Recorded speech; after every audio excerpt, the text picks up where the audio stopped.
I think we're live. Okay, so let me just quickly fire this up real quick. We'll make sure everybody's happy. And then I'm coming through to the YouTubes. Let me hit the magic button here. I think we're good. Alright, say hi in the chat if we're live. Today, I'm not going to be talking about that one. Instead, I'm going to be talking about a community info paper. Kind of like a white paper, but after the fact, really. So, what we'll do is we'll give this a second. Let's make sure everything's all happy here. Yeah, it seems to be good. Where's my magic button that lets me pop out the chat? Hey, there we go. How convenient. Alright, cool. So this, what you were seeing on screen, is not what we're going to be discussing. This is more specifically a little bit of history, a little bit of insight, and I'm really going to need to drink a lot of tea today. This is a bit of history, a little bit of insight, and a little bit about what it is that I'm hoping is going to happen from here on out, specifically with this community info paper. So, I'm being very specific about not calling it a white paper. However, let's be honest, when a lot of people join, and we get this all the time on Telegram, they will say, after a white paper, can you help me? Not so much these days, given we are no longer in the great big ICO craze like we were in the middle of 2017. But nonetheless, we still get a lot of people asking for that kind of thing. Same for if I'm being asked to do any kind of like an interview or discussion around DigiByte, they'll say, hey, yeah, flick us through the white paper, we'll have a quick look at it and see how things are. Really, really funny, because obviously we don't have one, we don't specifically need one.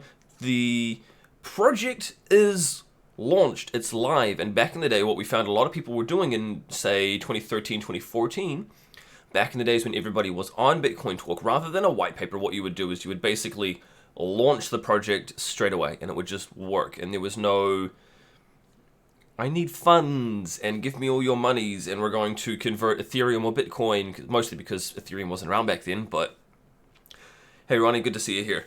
Mostly because, yeah, Ethereum wasn't around back then, and what projects would do is they would instead go live. There was no need to say, this is my idea, this is why I think you should give me money, this is why I think it will work, here's a whole lot of other people that I'm paying money to needlessly just so I can put their photo on a piece of paper, and that's why DigiByte has never had one, was because back in the day actually it was a really big deal that there was a countdown for a few days prior, so that everybody could download the source code, so that everybody could get ready, and yeah. So that's really quite an interesting, I suppose, little bit of history there about why there's never been one. We look at Bitcoin. Bitcoin has a white paper, obviously. Much in the same vein, I suppose, as the likes of Litecoin not having one. DigiByte is in the same boat. The project is there and it just works. Now, I'm really keen to see something like this, like what we've got here. So back, I'm guessing it was 2018, it's kind of plastered all over it. David Hay was creating a project for, what was he calling it? SOS Venezuela. And what he wanted to do was basically give every single person crossing the border between Venezuela and Colombia 2 weeks worth of wages. Now, I don't think it was all that much. I think we're talking it was only like a couple of bucks a day or something, US, whatever. And he wanted DigiByte specifically, well, he didn't actually ask for DigiByte, let me clarify that. He wanted proposals from a whole bunch of different places and things. J-Dog saying test. Yep, we're live, man, we're all good. The reason we actually got delayed was I started the hit recording button, which I do most days for the daily DigiByte update, and it's not live if you hit start recording rather than start streaming. Now anyway, so David Hay was asking for proposals from projects and things like that, and I thought, hey, why not do something for DigiByte? At the time, a lot of other proposals were basically just putting together kind of like a short little paragraph, and that paragraph was like we're the greatest because we have a block timing of X, or we're the greatest because we think we should be used as cash for the world, and that kind of thing. So they were bland. They sucked. In fact, I think the best one that somebody else did at the time was literally just a one-pager. And this one-pager was on Google Docs, and it had like a few paragraphs that kind of summed things up really quickly and said, this is why I think we should be used. I thought they all sucked. And I wasn't about to go and do something like that. So thankfully, back in the day, we had some assistance. So I went through and I wrote all of this up. And we had somebody basically bring this to life. This is cool. This is nice. It's pretty. It's got great little pictures and things like that. And it looks relatively slick. One of the other things, though, that we've done as well in the past is we've got this Gdx Framework, which we used when we were originally applying to be on Coinbase. Now, I think this was originally back, kind of been 2017. This must have been 2018 as well. Oh, look, we even put it in the footer. Yeah, 2018. So this, I mean, there's obviously not a lot to it. Let's be fair here. This is not a whole lot. But it looks a lot prettier than just black text on a white page with nothing else. So one more thing, actually, what we should do is I'll show you in the wiki. So not a lot of people know this as well, and don't worry, I am getting to the Infopaper. We're going to go through it, and we're going to just dive through the whole damn thing. And hopefully we're going to have some fun, and I'm going to find even more things that need tweaking on it, and yeah. Quick shout out to the chat. Where's the beard, man? Well, I'm currently in isolation. I'm not allowed to go out to the outside world. Nobody in New Zealand is at the moment. We have 4 weeks worth of isolation, so I thought, you know what the hell? I'll shave it off and look like I'm 12 again for a little while. Why not? Welcome, Crypto Fur? Yeah, I think that's how you say that.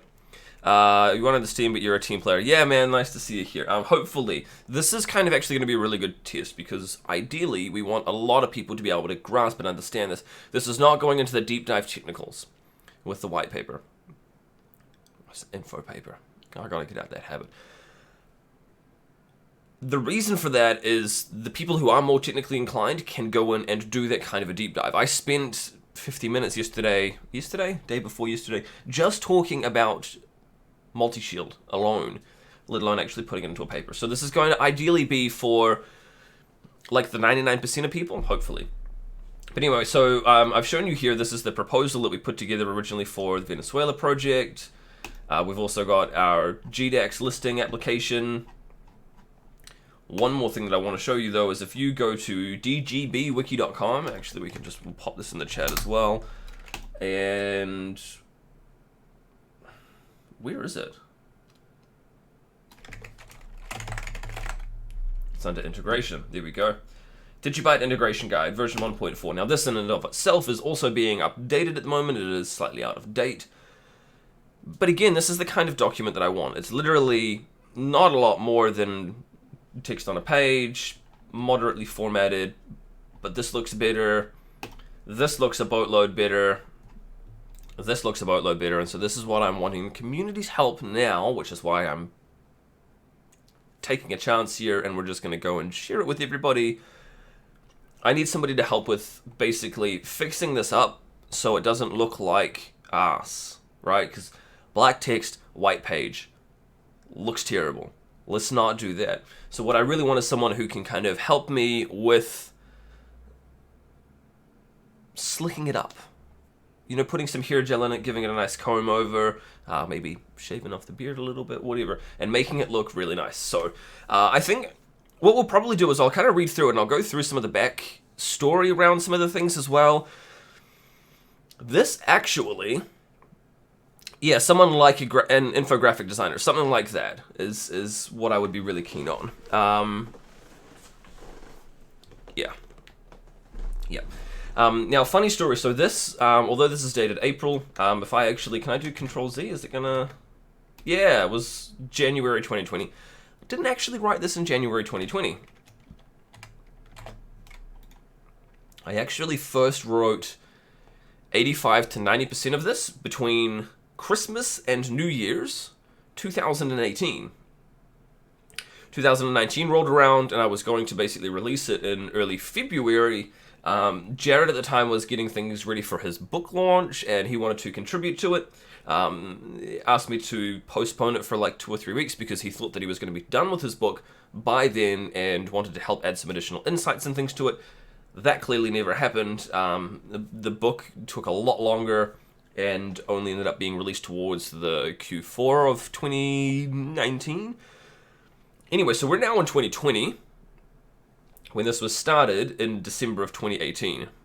So it has been updated a bunch since then, and tweaked. And there's been a few other people that I've obviously had come through and review it since and kind of provide some further feedback and things, which is quite cool. But that's just a little bit of history. So I wrote most of this. To be honest, I was actually having a lot of beer at the time between Christmas and New Year, on holiday, having a vacation. I thought, you know what, let's just sit down and we'll write an Infopaper. So this is most of what we got out of that. There was no drunkenness, it was just a lot of beer. So anyway, how many pages have we got? 13 pages? I wonder if it's worth me reading through it all. What do we reckon? We've got time, I think. Why not? Okay. Screw it, we'll read through it because I don't know how much of this is going to actually show up on the screen clearly enough to... I can always zoom in, actually. Nope, too far. That might make it a bit easier for people to see it. Yeah, cool. So, DigiByte is a truly decentralized UTXO blockchain that was fairly launched on January 10th, 2014. DigiByte is also truly permissionless since there is no central controlling authority.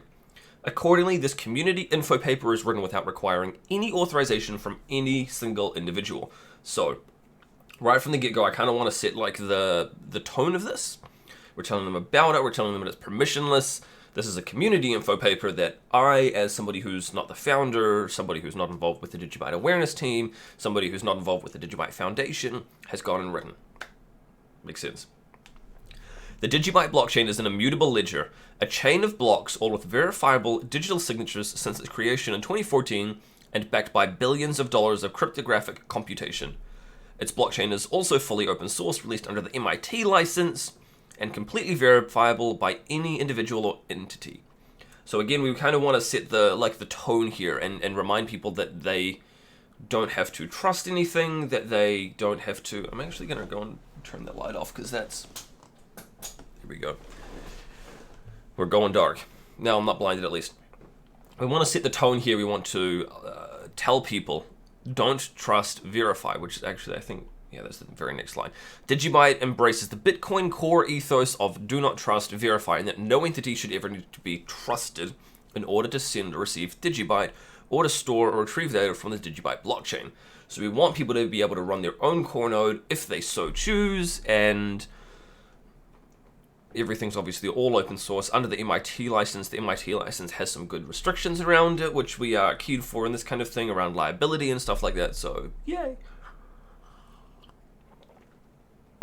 DigiByte originally utilized the Litecoin codebase with a completely independent blockchain and unique Genesis block.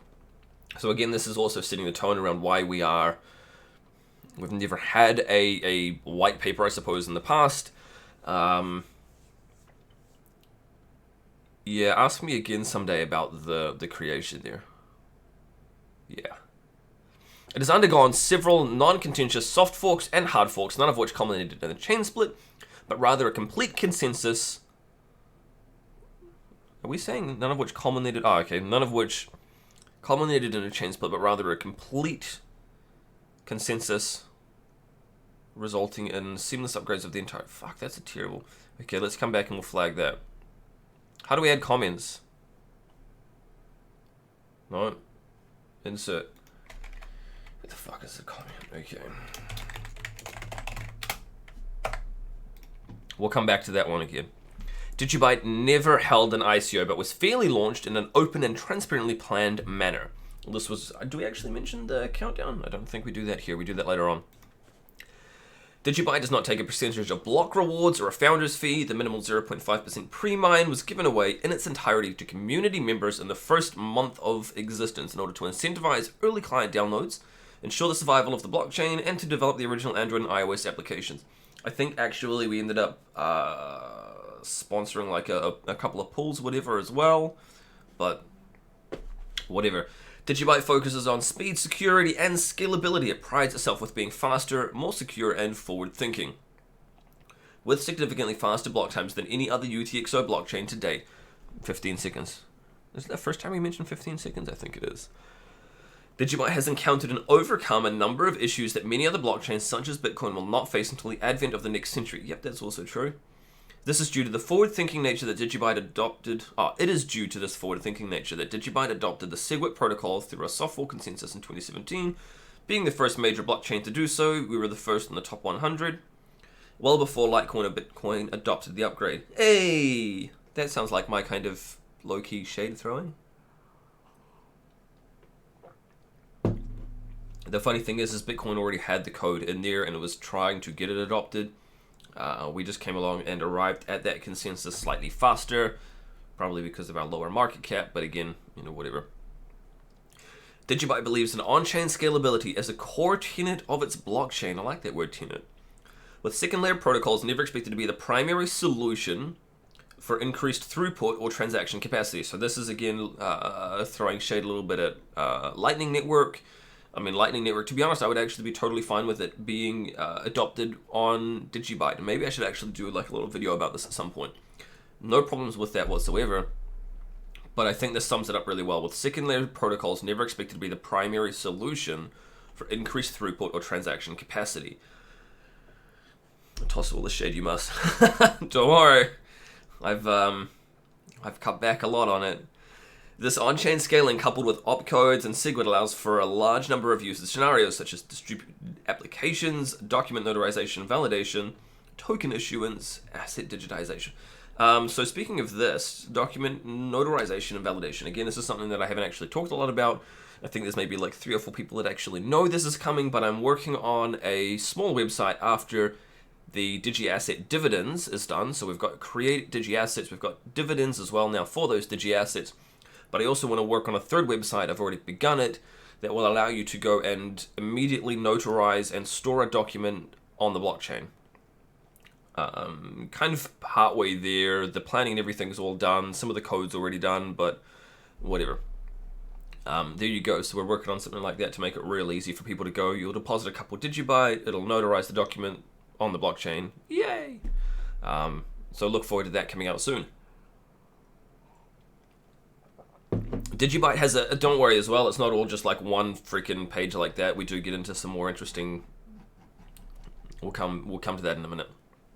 DigiByte has a max supply of 21 billion DigiByte to be fully mined by the year 2035. Funny story, I think it's actually closer to 2032, 2033 if you do the math.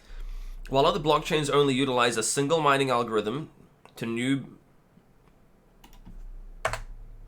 mine new blocks and introduce new assets in circulation, DigiByte has employed 5 unique and independent algorithms in a multi-algo soft fork. It's not a soft fork. That was definitely a hard fork. In a multi-algo solution since block 145,000 in September 2014. Wow, that was a long time ago.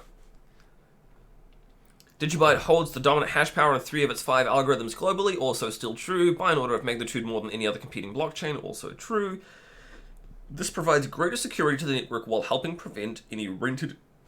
Excuse me. Joseph having irritable bowel disorder. This provides greater security to the network while helping prevent any rented hash power from attacking the blockchain. Also true. This is still the intro? Fuck, that's an intro and a half.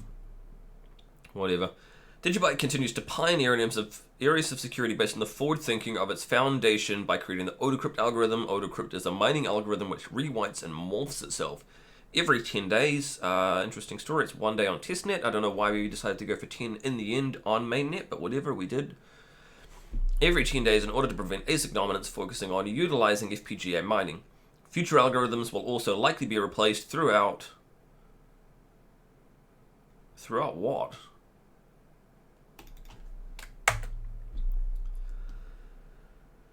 Where's Josiah? Who's this guy? He's his younger, slightly sexier looking brother. Let's try that again. Future algorithms will also likely be replaced as necessary on an ongoing basis to ensure maximum security of the DigiByte network while simultaneously expanding upon the decentralization and distribution of the DigiByte blockchain. Amir says, have a good day, bro. Thanks, man. DigiByte has been leading innovation with the industry-renowned DigiShield. Now, this is true. So this is actually used in a whole lot of blockchains and stuff. Everything from Ubic, Zcash used it. Zcash used what they call DigiShield version 3. They made some tweaks and stuff to it. Really cool. I think we spend more time talking about that later. A real-time difficulty adjustment mechanism which ensures the stability of block generation timing despite exponential increases and decreases in mining hash power. DigiShield is utilized in a respectable number of other major, here we go, such as Dogecoin, Bitcoin Cash, Zcash. I don't actually think it's in Bitcoin Cash. Their developers claim it's not. Let's err on the side of caution there and try and be as honest as we can. Short story. They were looking at implementing a whole bunch of stuff when they forked away from Bitcoin. DigiShield was one of the ones they were looking at. Apparently, what they decided to go with was loosely based on DigiShield, but not DigiShield itself. And for whatever reason, at the moment, their dynamic difficulty adjustment algorithm, or EDA, I think they call it, an emergency difficulty adjustment, is apparently not DigiShield itself. They wouldn't even call it like DigiShield V2 or whatever. So interesting. We'll get rid of them from there just to be... We know Dogecoin, Zcash, etc. are using it, so... DigiShield was originally created for a single mining algorithm, and shortly after DigiByte changed to multi-algo, it was ported and upgraded to become multi-shield. Actually, it took a wee while. I think it was several months. But what we got was a shit ton better than what we started with I think it was DGW that we were using for multi-algo. Anyway. This allows for regular block timings across multiple mining algorithms, as well as an even block mining distribution between algorithms. Oh yeah, that makes sense. While also preventing mining dominance in the event of a sudden inflow-outflow of substantial mining hash power. Okay, so that's all the really boring introduction stuff, which is mildly technical, so hopefully from here on out, it'll actually be a whole lot more interesting. Especially if you've gone and you know a bunch about DigiByte. Hopefully this is going to be more of a... yeah. So we got some details about it. Genesis block hash, block reward reduction, 1% monthly reduction. Let's move the cursor back in. Okay, key aspects of DigiByte. What would be really cool is if we had like a table of contents. Is there a way to insert... Oh, look, insert a table of contents. Why the fuck did I not do that earlier? Can I...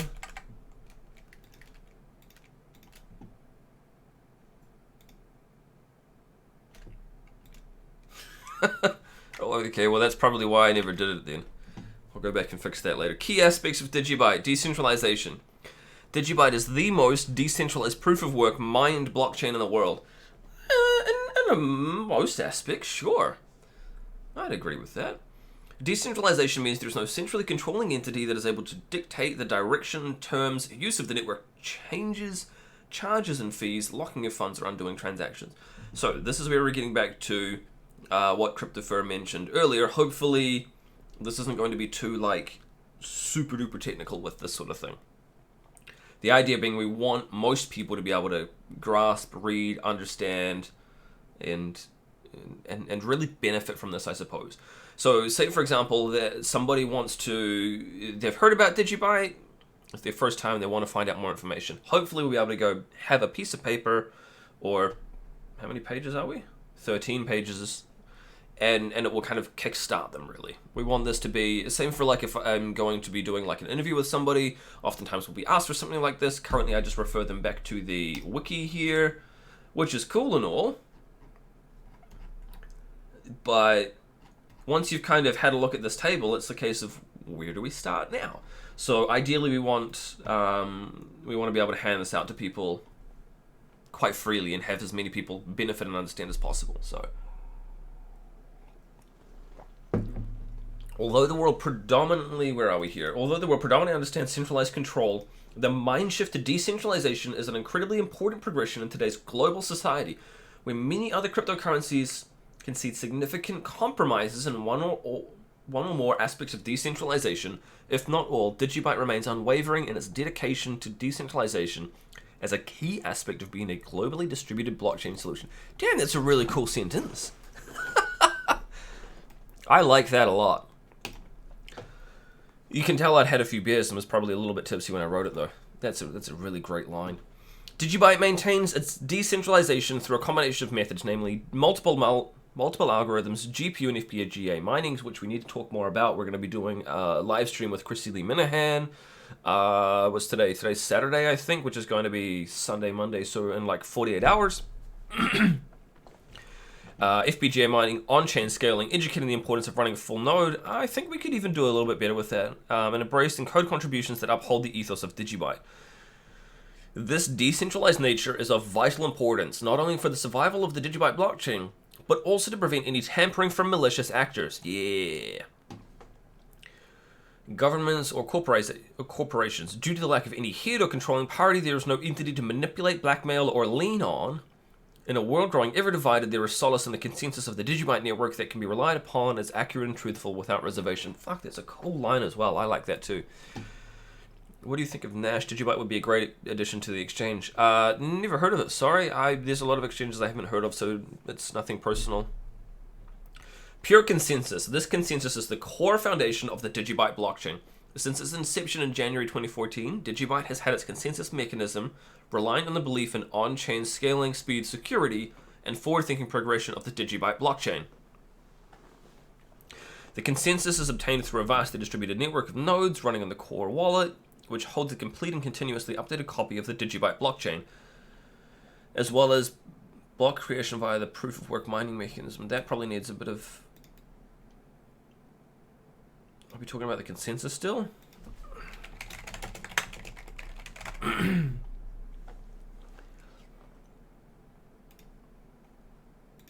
Other blockchains have shown that staking, distributed proof of stake, and other such poor attempts at an alternative consensus method are far too susceptible for centralization, manipulation, and tampering by various malicious individuals or organizations.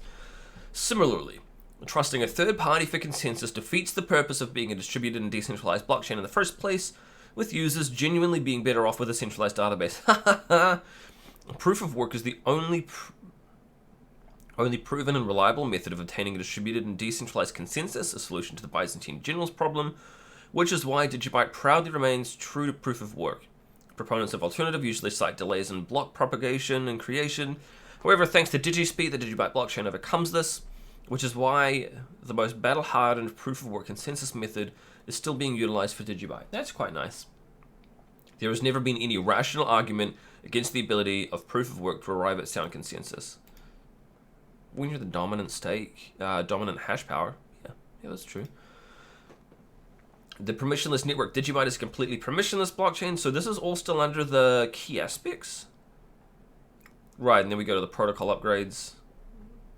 Okay, cool. I understand.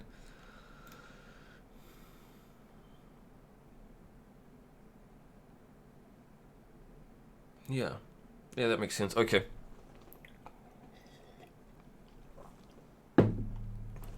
DigiByte is a completely permissionless blockchain since there is no centrally controlling entity to dictate the network. There is no need to seek permission from anyone. As such, permission is implied no matter what use case you would like to implement or accomplish with DigiByte. I like that. I think that's very liberating. Examples include advertising the acceptance of DigiByte as a payment method, listing DigiByte on an exchange, using DigiByte with your platform or service, or when sending or receiving DigiByte. In addition, anyone is free to speak on behalf of DigiByte to promote DigiByte, that's missing a capital B, or even to author a community Infopaper such as this. How many times do we have DigiByte? Only 134? That's not too bad. DigiByte's permissionless nature is both a byproduct of decentralization as well as an intentional aspect that the community deeply values and celebrates. Oh man, there's some great lines in this. This is what also prevents influence, changes, or takeovers by malicious parties. Because the permissionless nature requires consensus from the majority of the network, it is a key characteristic of DigiByte, which has held up against any would-be attempts from malicious actors for the past 6 years and counting. Yeah, that's cool. I like that. That's nice. On-chain scaling. DigiByte is a network that believes in on-chain scaling to be the primary method for future growth in transaction volume and frequency. A true transaction only happens when it occurs on-chain and has been incorporated into, we can just click on that, into the blockchain. Compare this to second layer methods where transacting can occur without ever being presented to the network, thus defeating one of the primary reasons blockchain as a technology was created, immutability. Yeah, that's true. I still think we've got a space though for like microtransactions. I don't think they need to be recorded on the blockchain. The very essence of the DigiByte blockchain is predicated upon the fact that all blocks since the very first Genesis block, if we got a link to, are able to be replayed and cryptographically validated with all transactions being visible. There are no anonymous or shielded transactions employed, as DigiByte believes a key defense for anonymity is the significant growth of on-chain transactions and pseudo-anonymous nature of the UTXO's architecture. Yeah. Okay. In keeping with that philosophy, the DigiByte blockchain will scale in future through block size increases with proposals for the size to double every 2 years. Yes, but it's still not in the code at the moment. We pulled the code out when SegWit was activated, actually, because the changes from SegWit actually technically broke the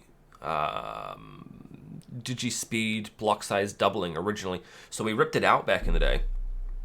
Funnily enough, I wasn't actually involved in DigiByte around that time from mid-2014 to early 2017. I kind of came back slightly after SegWit had been activated. The joys of going through a divorce and things. Yay. DigiByte support, broad support and network participation. DigiByte aspires to be broadly supported across a variety of platforms to encourage participation from as many entities as possible. Part of pushing the boundaries regarding blocks, timings, and sizes mean that not all will be able to participate with a full core node. Yep, that's cool. However, broad support is available across Windows, Linux, and OS X. Yep, I mean, that makes sense. DigiByte development has also intentionally added backwards compatibility for older versions of Android that are prominent in developing in impoverished nations. This allows for greater participation despite aging hardware. Yep, very cool.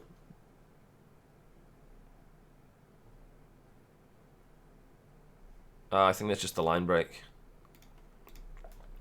DigiByte development has also intentionally added backwards compatibility for... we did that. Yep, this allows for greater participation despite aging... Broad network participation is also why the Android and iOS applications have been translated to 50 plus native languages. Actually, so what we need to do is... If we bring up your editor... One moment. Your call is important to us. Please hold the line.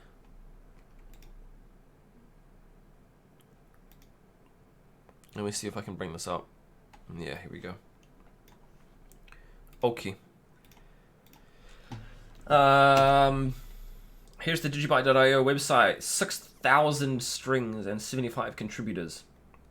So we need to translate the Android and iOS. Right now they're only in English. We're going to go through and basically redo them. We need to re-import all the old ones and get it looking like this with... What was that, 49 languages this one was already in? Here we go, 43. That's cool. So we've got a whole bunch of people already helping contribute there. We want to redo the same for Android and iOS. The thing is that we haven't updated them since the DigiAsset implementation because we're still finalizing that. Actually, really good news there as well. There's been some pretty good progress made with the iOS version, even just in the last 24 hours. So hopefully we'll be seeing some more public test flight for that real soon. Hopefully. Just talking about the 50 plus native languages. Yeah, we could... I think we've actually got like 56 or something. There's not a lot that would be needed to bring that up to like 60 plus. That's pretty cool. DigiByte at launch. DigiByte was the brainchild of Jared Tate. So these are our protocol upgrades. This is more of like a history of DigiByte. DigiByte was the brainchild of Jared Tate, who wanted to create a cryptocurrency that addressed many of the perceived shortcomings. It was a blockchain that perceived many of the shortcomings of Bitcoin. DigiByte originally started out as a script-only mined blockchain. Scrypt technically is how you're supposed to pronounce it. An Scrypt-only mined blockchain with 60-second block timings and a 2-hour difficulty retargeting frequency. Funny story, he'd even forgotten about that. He was asking me, I think it was like last week, what our block timings originally were. It's so long ago. Compared to every other proof of work UTXO blockchain that existed during its 2014 launch, this was considered incredibly revolutionary, and still is to this day. Yeah, that 2-hour difficulty retargeting. Although the block timing has changed with network upgrades, the maximum supply of DigiByte will always remain fixed at 21 billion, and the last DigiByte to be mined is scheduled to occur. It's actually 2033.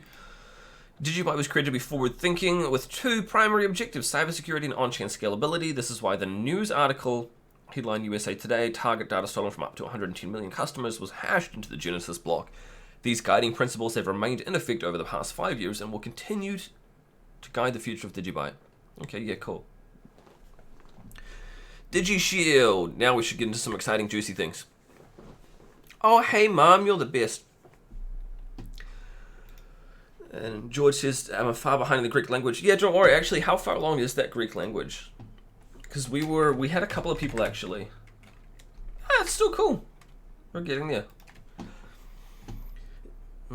Right, so during the launch of DigiByte back in 2014, most blockchains utilized either SHA-256 or scrypt algorithms. This is actually true. Most of them, almost all of them ended up actually going down the scrypt route.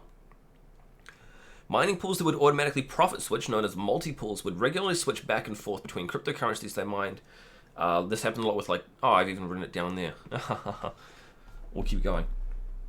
Depending on the mining difficulty and block rewards, miners utilizing these multi-pools would have their hash power changed between a variety of blockchains, such as DigiByte to Dogecoin to Litecoin. I had a lot of friends that would even manually do that as well, jumping back and forth. I never actually mined Dogecoin. It was only ever Litecoin and DigiByte. These fluctuations would cause blockchains to sometimes experience exponential increases in mining hash power up to 10 times the normal level. Yep, that's also true. I think it was even more than that. I think in times it would get all the way up to 50 times, which would rapidly speed up block production until the next difficulty retarget. Once the difficulty retarget for the blockchain had occurred, making mining more difficult and less profitable, hash power would then be taken to another more profitable blockchain. That's rather long and wordy, but I think that's the only way you can really explain that. This led to many blockchains seeing a rush of block production, followed by a complete stalling when the hash power fell off. Yep, such as Dogecoin. It stalled, I think they did 3 blocks in 48 or 72 hours or something. It was crazy. Hilarious. Some blockchains could go for days without a block being found. Yeah. As a result of the major difficulty adjustment. The unsustainable volatility led to the development of DigiShield. Yep, in February 2014. DigiShield was created as a mechanism for real-time adjustment of block difficulty, which allows for the effective handling of sudden influxes, yep, as it goes up, of mining hash power and the equally significant outflux. This prevented chain freeze and also helped smooth out block creation times. Yeah, it did. DigiShield was implemented on the DigiByte network as the first protocol upgrade February 28th. At block height 67,200. Man, those are such low numbers. It's so funny now you look at it with 60-second block timings. The DigiByte core developers then directly assisted the Dogecoin development team to implement DigiShield. Also true, they actually had a phone call. They rang up Jared, some of the developers from Dogecoin. Implement DigiShield, another of the many blockchains that had been suffering as a result of the erratic multi-power hash pool swings. DigiShield has since been implemented in dozens, such as Zcash. We're going to clear that and give them the benefit of the doubt. Ubic, Monocoin. Yeah, cool. Multi-algo. DigiByte upgraded its network yet again on September 1st at a block height of 145,000 with the implementation of multiple mining algorithms. This was actually when I stopped being involved with DigiByte shortly before it, because unfortunately I didn't understand that well enough at the time. And I was going through a separation and things. So that's, I stopped around about June-ish, I think, July. Prina says, go you. Hi, Prina. Thanks for joining the chat. This change to 5 algorithms, SHA-256, scrypt, Quibbit, Myriad, Grostal, and Skein, was initiated in order to improve the security while allowing for equitably distributed mining, decentralization, and increased protection for 51% attacks. Yep, all true, that's cool. By having some of the algorithms remain GPU-friendly, which we're going to get back to soon, it allowed for people to mine DigiByte from home, contributing to the security of the DigiByte network from their desktop PC. Yeah, we need to talk about that more later. It was also at this point where the block timing was just from 60 seconds to 30 seconds, which was approximately 150 seconds in between each mining algorithm finding a block. This further affirmed DigiByte as a leader in the UTXO space and was the second seamless and non-contentious network upgrade that DigiByte successfully executed. That was a really great line. I like that. I'm running out of tea. Multi-shield. So this is what I spent 50 minutes, I think it was. Was it yesterday or day before actually discussing? So, fun times. This is, yeah, summed up in a fair bit. A lot of people who saw that video, this should be pretty straightforward though. So since DigiShield was originally created for only single mining algorithm blockchains, this necessitated the launch of multi-shield network upgrade, which occurred on December 10th, 2014 at a block height of 400,000. The multi-shield upgrade allowed for real-time mining and difficulty adjustment of DigiByte spread across all 5 algorithms, which further ensured that block timings would remain steady. Multi-shield also allows for a sudden influx and exit of hash power on one or more of the mining algorithms, all in real time, further protecting the DigiByte network. Cool! No, we'll come back to that, okay. Multi-shield also renders DigiByte impervious to the plague of single algorithm 51% attacks that rented hash power made so common during 2018. This is cool. This is also true. Single algorithm. That part I think almost needs to be like bolded, but that's true.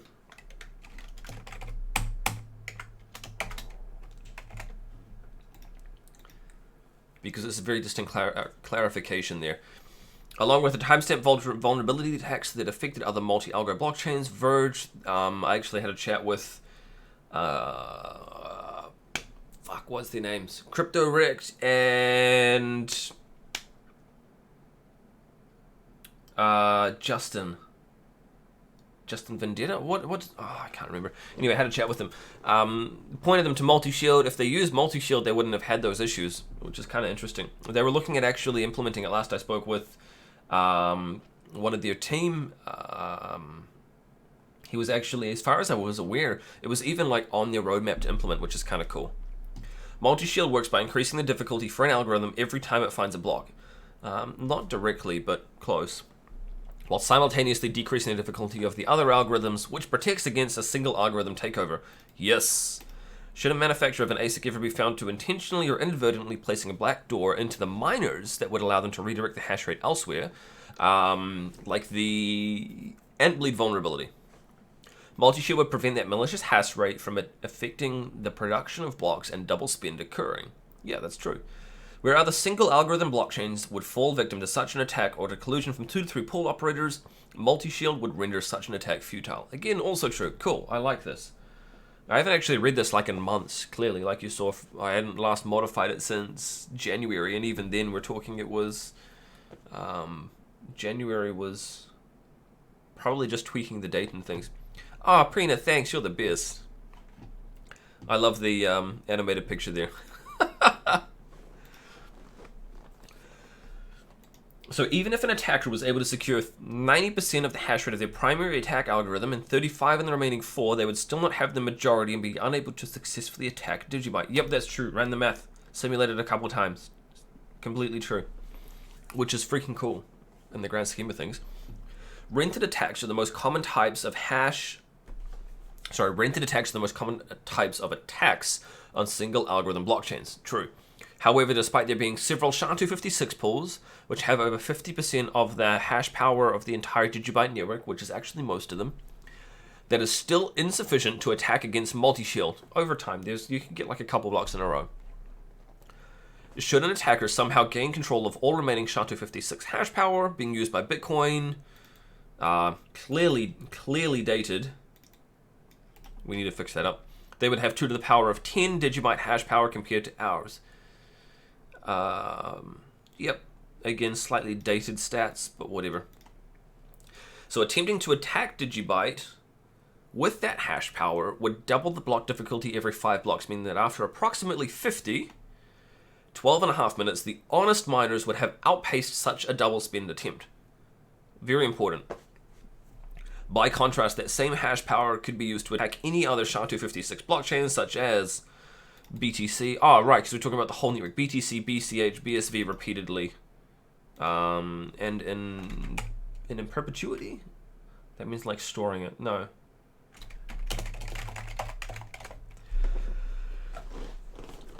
My mom says I taught you how to read. You sure can read fast. We actually, so you promised me that you were gonna go and we were gonna buy some DigiByte. So for everybody who's kind of reading along at the moment, my mom's in the chat at the moment. She was gonna buy me some DigiByte for my birthday in January, but she a terrible mom, and it's now April, and we still haven't got that DigiByte. So. No, she's the best. What we're going to do is we're going to actually do a live stream. The idea was that like I would sit like here and she would sit here or something, and we would actually go through the process from start to finish. And actually, as somebody who's never bought cryptocurrency or anything, see how that whole entire process played out. And basically get some nice feedback from her. She could go through and like critique it and things and give us feedback on everything from like installing the wallet, because she's never actually installed a DigiByte wallet, despite me doing all this. So yeah, we were going to do something like that, and I thought it would be really cool. Actually, I realized though that we can't do it live, because especially if we do any like transferring, we obviously don't want like her bank account or anything showing up, because that'd be a bit shit. But we could do it. We'll record it, we'll edit it, we'll put it up online. I think it will be really cool, because then she can critique the whole entire like process as we're going through it, and basically say, hey, look, this is not easy over here. This could be improved and things like that, from the perspective of somebody who's never gone through all of the rigmarole of having to do KYC and exchange and all that sort of fun stuff. So thanks, Mom. We're still going to do that sometime. Sorry for throwing you under a bus. Yeah, no, you can. We can do it. You've heard of Zoom. I know you have, because I gave you a laptop with Zoom on it, and I know we can. Maybe we'll do it after lockdown. It'll be a lot more personable to be in person and kind of sitting next to each other, though. So for everybody else who's watching, stay tuned, because we will have that as well. George says that's the good thing you can. Yeah, we've actually been talking a lot and things throughout this lockdown that I was talking about before, so it's great. It's cool. Anyway, so we'll come back to this. Since 2018, DigiByte has constantly remained the dominant global hash power for Quibbit, Myriad, Grosstel, and Skein by an order of magnitude across all of the algorithms. That part's superfluous. And now with the AutoCrypt algorithm. Multi-Shield was the third seamless and non-contentious network upgrade that DigiByte successfully executed. I like that. DigiSpeed. Okay, so do I actually talk about it being pulled? We'll see. Right from the start. Maybe via carrier pigeon, Steph says. Steph and Rob's Adventure says. Carrier pigeon would probably reach. It'd be really slow. Could you imagine the latency talking back and forth over that? So right from the start, DigiByte had a very fast block timing by UTXO standards at 60 seconds. That's true. It was actually really fast back then. A lot of people thought it wouldn't work because everybody was going, Litecoin is the fastest at 2.5 minutes. No one else can do anything faster. So we sure showed them. However, the development team sought to further improve this based on the research paper Information Propagation in the Bitcoin Network from Microsoft Research Labs and the STEM University in Zurich, Switzerland. This actually links to the paper, I think. I wonder if the link is still good. Hey, it's still good. I won't go into it, but long story short, this was done. We can see here, Microsoft Research, Zurich, Switzerland, and if we come down, I think they actually talk down here about the block propagation timing and things. So Microsoft actually researched this shit all the way back in 2014, 2015? Yeah, 2015. Cool, huh? Everyone will heed that you are not actually American. I'm not American, I'm Canadian. No, I'm just kidding. We're in New Zealand, so... Anyway, shortly thereafter, the network upgrade took place. This halved the block timing from 30 to 15 seconds at the time, becoming the fastest proof-of-work blockchain in existence. I think there's actually another that does 15 seconds. I think there is. I need to look that up, actually, because that would be interesting to dig up.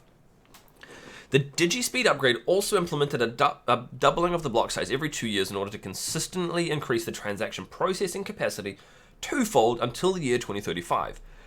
This was done in order for DigiByte to remain true to its ethos of always been forward-thinking in order to prepare for network growth and to avoid being limited by an insufficient block size. That's not a problem for us. Ha ha ha.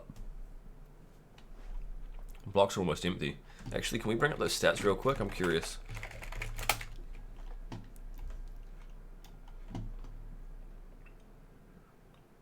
Show me the stats. Oh, yeah. Yeah. Mempool load. But I mean, we're talking like, if you look at those transactions, 57, 120, I mean, down here, 10, 10 and 1. So given that we can hold a couple thousand, having 10 to 120, we've got plenty of room. But that's kind of by the by, whatever. Where is this gone? Dun, dun, dun, dun. However, the block, yeah, cool. So this was what I was talking about earlier at the very start. So, however, the block size doubling aspect was grandfathered. We ripped it out as part of the SigWit upgrade due to its 4 times weighted capacity increase with the expectations of further refinement and re-implementation in the future. At this point, we don't actually have any concrete plans to re-implement it. Kind of got more things on the line that need to actually happen first and foremost. We've discussed it a bunch of times. Me and some of the other core developers and things like that. So we'll see where that goes. At the moment, though, as we can see here, clearly no like immediate need.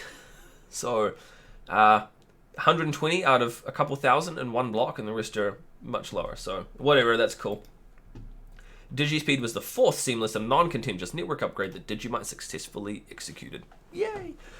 So in order to further optimize its data storage, resolve transaction malleability issues, that was a key part.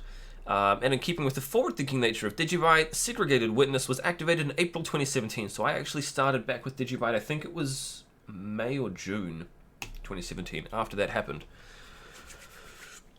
DigiByte was the first major blockchain to activate SigWit weeks ahead of Litecoin and months before Bitcoin. This was, who was it at the start of the chat? I was talking about that low-key shade being thrown. SigWit makes transactions smaller by segregating part of the data and in turn increases the effective capacity of the block by around 4 times. It is roughly 4 times, slightly under, but approximately 4 times we use for the weighting.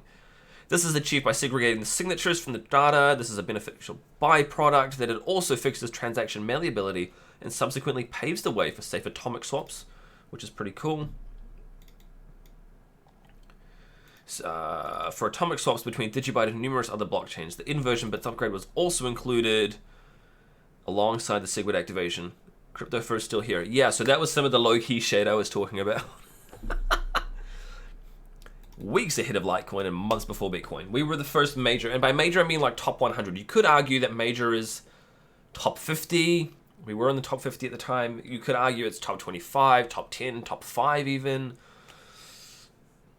Whatever. Fuck it. This was the first seamless upgrade, reserve algo. So DigiByte blocks had never been mined. This is, long story short, we did this prior to AutoCrypt. We kind of needed to. DigiByte blocks had never been mined with a non-standard scrypt version. However, the core blockchain allowed for this at the time. The reserve algo upgrade, while only a minor tweak, was the sound improvement, allowing for future mining algorithm replacements to be more seamless. So long story short, if we didn't do this, hypothetically in the future when AutoCrypt was implemented, an attacker using the scrypt algorithm could potentially get a 1-block head start by doing it with a non-standard version. It's only 1 block, like it was really not a big deal in the slightest, but this was key to allowing us to do further upgrades in the future. It made it kind of... Maybe I should put a little bit more in there. Whatever. AutoCrypt! So as of July 21st, DigiByte successfully launched its newest mining algorithm, AutoCrypt. This polymorphic mining algorithm rewrites itself every 10 days in order to prevent ASIC dominance and promote the use of FPGA and GPU mining. No GPU. That's coming later. So this was probably last, like, truly modified when it was actually, we were doing the upgrade, like, shortly thereafter at least. The benefits will be threefold. DigiByte will be the only blockchain mining this algorithm. True, immediately making the dominant hash power worldwide. Awesome. Further distribution and decentralization of the blockchain, once again by making mining more accessible to typical home-based computers. Mostly true. It's not home-based computers. Hobby-based miners. Let's replace it with it. And prevent a single ASIC vendor from benefiting from a monopoly of hardware manufacturing by utilizing off-the-shelf. That's quite key. I like that. FPGA hardware. So Let Freedom SBK asks, when is the next hard fork? There's no date set. I'm going to be talking with Christy Lee Minahan tomorrow. She's the author, or at least one of three, of the Prog Power algorithm. She's offered to implement it for DigiByte. Hopefully we'll be hearing a little bit more about that tomorrow. No, sorry, not tomorrow. What's tomorrow? Sunday. Monday. Monday I'm doing a live stream with her. So if DigiByte is the only blockchain with a particular mining algorithm, it means there is no hash power to rent from third-party services, further emphasizing DigiByte as the dominant chain, which is AutoCrypt, yay. Since AutoCrypt mining is not cost prohibitive, as we have seen expensive ASICs, where are we going with that? Since the hardware for AutoCrypt mining is not cost prohibitive, as we have seen with expensive ASICs, this also means that home users are further encouraged to download the blockchain through the DigiByte core application. I might need to tweak this a little bit.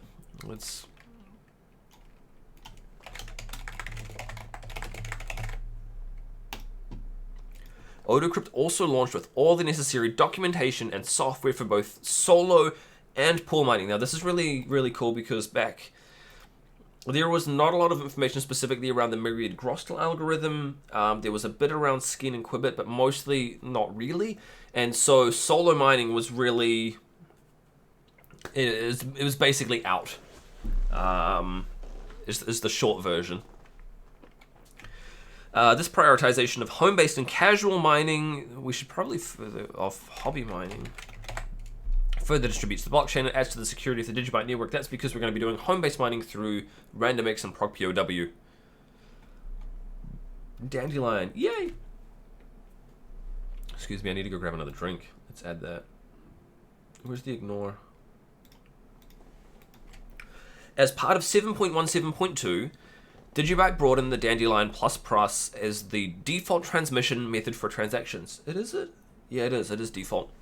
Dandelion is fully backwards compatible with non-Dandelion supporting nodes, though due to the nature of the AutoCrypt upgrade, all core wallets now support Dandelion. Yay! Dandelion works by initially distributing the transaction to a single connected node, rather than the traditional mempool dispersion method of broadcasting it to all nodes you have a connection with. This is true. The individual node flips a virtual coin with a 10% chance. I think we stuck with 10%. We were looking at tweaking that, but I think we did stick with 10%. And we'll also send the transaction again to another single and another single. So you build like a stem, kind of like of a plant, and then you flower it like a dandelion. This will send the transaction again. Yep. This protects users by effectively masking the source IP address from any snooping nodes, making it implausible for spectators to observe where a transaction began from with a viable degree of certainty. Yeah. Dandelion does not affect DigiByte's 15-second block timing, however, transactions naturally take slightly longer to reach the mempool when using the Dandelion protocol. For this reason, transactions can have Dandelion disabled on a per-transaction basis if the additional speed is required. This is really quite cool. So for most things, aside from if you were doing like an in-person physical peer-to-peer payment that you want to like settle and then get the fuck out, you should be using Dandelion, basically. The reason for that is if you're storing something on the blockchain, it's because you want it to be immutable long-term. There's usually less of a rush, but more of a longer-term being able to look back and verify that the transaction took place. So Dandelion++ is the default for us, whereas I don't think it is for most others. I think there's one or two other blockchains that have... I think there's like actually 4 that have Dandelion, but only one of them has it as default. At least there was last time I checked, but clearly that was a while ago, so what do I know? Future upgrades! Yeah, this is cool. We need to go back and review this. DigiByte plans to further replace one of the original mining algorithms with another GPU-specific mining algorithm, likely ProgPoW, but this was broad at least when I wrote it. Again, increasing the participation from home users and casual miners. Yay! In addition, this will further strengthen the distribution of the blockchain. Yep, encouraging users to mine using the DigiByte core application, especially if they download the whole thing and mine themselves. That would be really cool. We want to encourage that. Let me bring this up real quick. Okay. Now, there's still ongoing discussion around which algorithm should be implemented. This is true, but it looks like it's going to be ProgPoW. However, the focus of this discussion is based upon which of these existing algorithms offers the least in terms of a number of things. Right, so in terms of which one we're going to get rid of. So accessibility of mining hardware and broad network participation, documentation of the mining algorithm, which is why we ripped out Myriad Grostal because it sucked. It didn't suck. That's an overreaction. It was not very well documented, and the support was not there for almost anything. Security offered to the network in terms of average hash power over a prior period, future predictions for the hash power, whether that can be rented, and whether DigiByte will be the primary source of hash power for the particular algorithm. Yep. The weight given to each consideration listed above is variable, and the DigiByte development team welcomes constructive input from the entire community in order to reach a well thought out and agreeable course of action. Wow, that's a really good blurb. Whatever. The broader DigiByte community has universally indicated throughout 2019 that the implementation of prog power for GPU-focused mining should be prioritized. Yep. Followed by a further algorithm replacement, ideally with a CPU-focused algorithm. Yay. That's true. Okay, so DigiByte would ideally have a multi-algorithm setup with one algorithm for each of the following targeted hardware: ASIC, FPGA with autocrypt, GPU, which is looking to be prog power, CPU, which is currently looking to be RandomX, and a fifth yet to be decided by the DigiByte community. That would likely also be ASIC, but could potentially also be something like proof of storage. I don't know. The precise makeup of this is still being worked through on an ongoing basis. Staking! I get asked a lot about staking. Not a fan. DigiByte continues to investigate a hybrid proof of work and proof of stake model with the prospect of replacing one of the 5 proof of work mining algorithms with a staking model? With staking. With a staked algorithm, whatever. We need to fix that. The benefits of which would primarily be twofold: to reward token holders for simply owning a portion of DigiByte and running a full node. Yeah, that's true. And further reduce the possibility of double spends via proof of work. Again, also true. Well, sort of. Depends on how we implement it. The incentive to run a DigiByte core full node and keep it online and support the network is naturally admirable. However, primarily due to regulatory uncertainty combined with a lack of concrete evidence that staking actually fortifies security, the possibility of this type of network upgrade is still under heavy scrutiny from both the developers and the entire DigiByte community. I like that blurb a lot. That's a really great way of wording it. That's true, in all counts. The Ghost says, I don't like proof of stake. Yeah, me either, so... But, look, let's be honest, between the two of us, if the other 99.9% say we're doing it, then we don't really get a say in the matter, so... Memory utilization optimization, I kind of am bored about that. Let's skip over that. Yeah, whatever.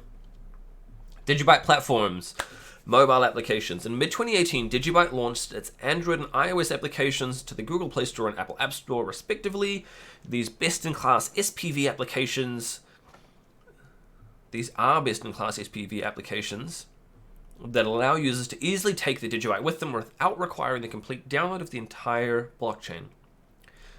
The applications have focused on broad translation support, which we've got up here somewhere. No, hit the back button. But they're not in here yet, so that's kind of pointless. Ignore that then. These applications are fully fledged with a unique, stylish, and highly polished interface implemented as a result of a community-run design contest. Yep, that's also true. We did the knockout, quarterfinals, semifinals. That was really cool. I really liked that. We should do something like that again. Support for legacy versions of Android was also prioritized, so the application can be accessed and installed by lower-cost hardware that is prevalent in developing and impoverished nations. This allows global reach with users able to operate the application in their native language. DigiByte mobile applications continue to be developed with additional technologies being added in, such as DigiID. Yeah, cool. Yeah. Okay. We should probably... I wonder if we should mention anything in there specifically about the fact that DigiByte's app has actually been forked a number of times now by third parties are now using it, which is kind of interesting.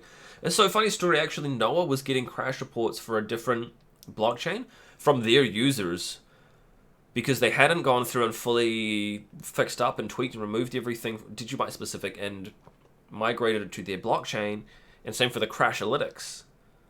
So, like, Noah and the developers were actually getting crash analytics from this other fork of it being used for a completely different blockchain. People were submitting them back, and it was kind of funny. DigiID is a fast and secure authentication method that can replace... do I really want to go through all of those? Yeah, screw it. Why not? Let's quickly go through it. They can replace standard usernames, passwords, two-factor timed one-time passwords. I need to fix that up because that doesn't read very well.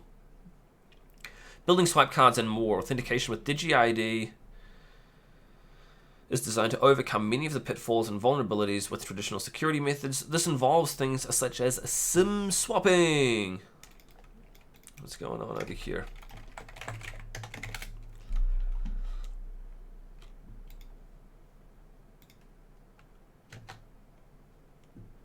Well, dun, dun, dun. What we're going to do is we're just going to put you in a timeout. There we go. Let's just tidy up the chat a little bit there, sorry. Okay, as we were, this includes things such as SIM swapping, rendering SMS authentication insecure, which is true. Don't ever use SMS authentication, it's bad. For phishing or rolling timed one-time passwords. DigiID can also be used for non-traditional authentication, such as games, phone or PC applications, or building security. Yeah, I like that a lot. I'd love to see it for games, like as an authenticator for like WoW or something, you know. DigiID also does away with the need for multiple accounts, as your DigiID is simply authorized access to a different aspect of a website. Okay, yeah, that reads, I guess. DigiID does away with the need for multiple accounts. Yep. Rather than requiring a user to utilize a unique login for personal and another for company dealings, the user's single DigiID can be utilized. That's true. It's actually really quite cool. So you don't have to have like an email account that you use for your personal, an email account that you use for your work, for your church, that sort of thing, whatever. You can just have your ID, and you can authenticate with that to certain aspects. It's really, really cool.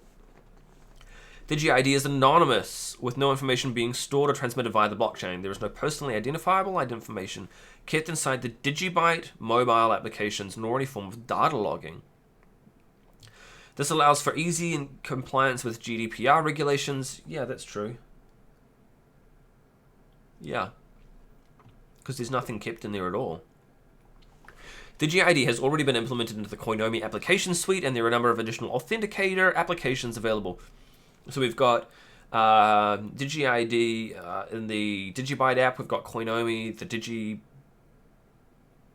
DigiID Simple app. We've got the Atom ID Authenticator. And there's another one. It's also in DigiByte Go. Anyway.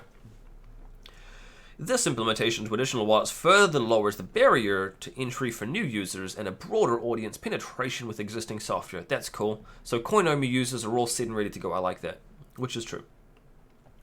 Using DigiID as a basis for their authentication technology, the likes of Atom ID have already created a variety of identification protocols built on top of the DigiID protocol. Some with identity verification. Yeah, cool. As well as groundbreaking deterministic password replacement technologies. Ah, that's that DigiPassword stuff.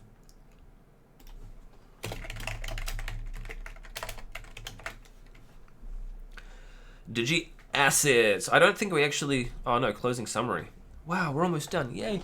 We need to talk more about like RandomX and ProgPower and stuff like that in there, as well as Schnorr signatures and things. I really do need to go through an update and add that. Ha ha ha. Peter says vote no on proof of stake. We're gonna do like a vote in the yeah, screw it. Is anybody in the chat actually interested in staking?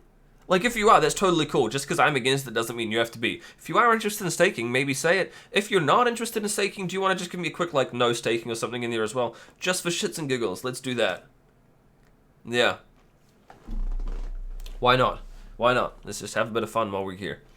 DigiAssets. DigiByte is bringing the ability to launch digital assets on the blockchain with the DigiAssets platform. Has brought, that's present tense, rather than... future, whatever. These assets can be both fungible and non-fungible tokens, credits, shares, event tickets, coins, trading cards, property deeds or titles, travel tickets, and more. I really need to go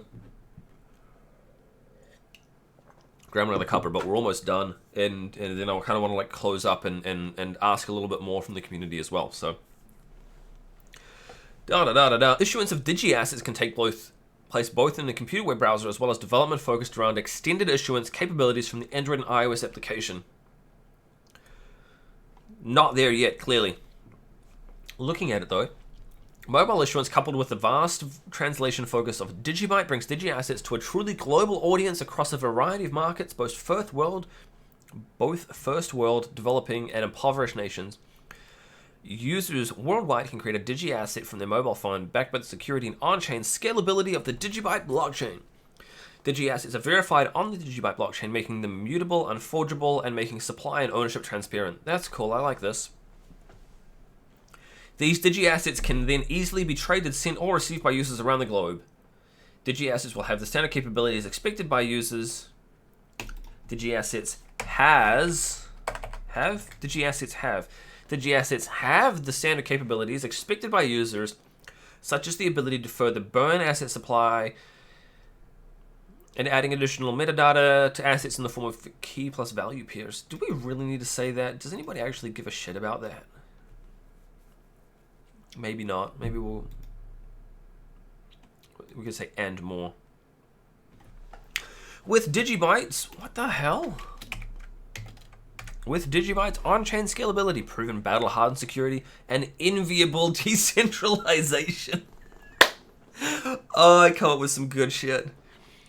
Enviable decentralization. Digi Assets is the perfect platform for launching any type of digital asset. Ah, I love it. That's so good.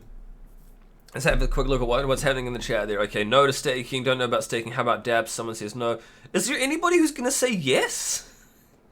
I want someone to at least, like, not go along with me. Chet says, how asset creators are better off using DigiByte's UTXO rather than ETH? They're both very similar. In fact, if you look into the history of it, Digi Assets is based on the Colorcoin's Open Assets protocol, which was subsequently based off of Mastercoin, which was what ended up creating Ethereum. So back in the day, it was Bitcoin went to, and it kind of basically like slightly branched off from Bitcoin, Mastercoin, Colorcoin's an open asset protocol, and then ETH went this way. Digi Assets went that way. Stephen Rob's Adventure. Yeah, man, look, if you're in, are you in Telegram or something, or on Twitter? Can you hit me up? I'd love to have a chat with you then, if you can help. That would be absolutely freaking awesome. Absolutely awesome. Would really appreciate that. Thank you. Yeah, get in touch. Or you can email me, josiah@digibyte.io, if that's going to be easier for you, and then we can catch up from there. In closing. How long's the closing? Oh, it's tiny. Okay. Cool, we're almost there. Yay! I wasn't actually expecting to read through the whole thing. I don't know why, but whatever. We've decided we're going to do that, so yeah, we're going to do that. We're almost done. DigiByte is one of the few forward-thinking blockchains that is not merely limited to being used just as a digital currency. Despite the fact that DigiByte truly excels in this area over and above every other proof-of-work blockchain. So this is what this is that low-key shade. Is that really necessary? Probably not, but fuck it. But rather as a multifunctional and highly purposed blockchain. This is one of the many reasons the founder Jared Tate named the project DigiByte as opposed to including coin in the name like many other projects have. I like that distinction. I think that's freaking cool. DigiByte as a project and community are not content with the status quo in any way. They are always pushing forwards, working to improve the project and the world we live in. Ah, man, I came up with some really good stuff. DigiByte is committed to being an industry-leading project that can easily say it is faster, more secure, and more decentralized than any other proof-of-work blockchain. This comes as a result of being multi-algo and multi-shield security combined with the drive from the users and the community to always grow and perform better. I love that. Through more than 6 years of active development and pushing the boundaries of a UTXO blockchain, DigiByte has not only a proven track record of rapid and secure transactions, but also an incredibly bright and promising future through its ever-developing use cases, and of course, its dedicated and driven community of volunteers. That includes all of you in the chat. Thank you very much. I think that's quite a cool way to sum it up and close it off. If Steph and Rob's Adventure are able to get in touch with me, or if anybody else is able to help out, I want to kind of, like I mentioned, spruce that up. That's why I'm now showing everybody what I've basically had kind of sitting there for about 14, 15, 16 months now. Because it's time to just kind of go, you know what, here it is. Let's make it look snazzy. We want it to look more like, not like that, more like something like this, you know? Or even something more like this, at least just something. We want it to be pretty, and I need your help. Can't do it myself. So, yeah, that's kind of the long and short of it. Now, one of the things Cryptopher actually mentions is that, yes, it is not directly... What's the best way of wording this? There's definitely some expectation that you've got at least a little bit of prior experience with some crypto projects, or some of that is definitely going to go over your head, and that's cool. That's okay. I don't think that's the end of the world. I think regardless, a lot of it is still able to be understood. Like, you get the general gist of it, what we're doing, even if you don't understand the subtle nuances and the finer points of why it all matters. I think it's been more our job as we are writing this to try and put that in there in such a way that even if you don't understand, it's totally okay, and you can kind of just let certain parts just go. That's my theory anyway. Yeah. Matthew's asked, how about partnerships in the works? Don't know. Why do we need a partnership? You're a decentralized project. Anybody can just build on it. There's no need for any partnership. Like Dr. Evil. People can just build on it, and we talk about that specifically up here. Maybe I should actually use the word partnership where I talk about permission and permission being implied. That would actually probably be a really good idea. Yeah, maybe I should put it in there, permissionless network. That's a good point. Thank you for the feedback. Have a summary statement that is at a second grade level, first and more detailed. Yep. And we'll see from there. But so feedback. I'm not going to stay on the live stream. We've been going for already an hour 20. Holy moly! That's a long time, and it's to be honest, it's morning tea time. I need to go and actually drink something. I'm struggling to speak right now. But thank you very much, everybody, for tuning in. Feedback. If you do have feedback on it, certain aspects, feel free to hit the rewind button. This is obviously going to stay up. People can go and read it. Watch it again. Well, I guess, and read this. And give me some feedback. Feedback on things. If you can help out, that would be very cool. Really appreciate that. Cryptofirst says, I'm the litmus test. If I understood it all, it would mean it was very generic. Glad it isn't. Yeah, I like that perspective, dude. That's actually really cool. Chit says, won't staking help it become dominant in one algo? Not exactly. And in fact, quite the opposite, depending on the way that it is set up. They could potentially use staking instead of a proof of work algorithm to further mean that they could attempt to attack DigiByte with just a single algorithm. So in that case, it would be bad. Depending on how we did the staking and things. Yeah, it would potentially undermine a lot of the security that we get from multi-algo. It's one of the things that the more, tests and things has kind of brought up. Simulations, that's the word I'm looking for. Yeah. Adverse catalyst, nice extraction. Hey man, please make a one-page explanation which includes a use case for DigiByte, DigiAssets, and staking, but we're not staking. But that one page is probably more... Where's DGB Wiki? Oh, fuck, it's somewhere. We do have which is mostly like the introduction and the tech specs.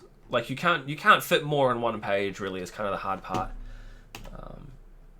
Yeah, but so anyway, after this, sing out in the comments. Leave me some details. Leave me some feedback. Things you liked. Things you thought could be improved. Things you wanted to see in there. Have we left something out? I think we've talked about most of it. Like we mentioned, we haven't talked about Snore signatures, ProgPow, RandomX. But what other things would you like to see in there?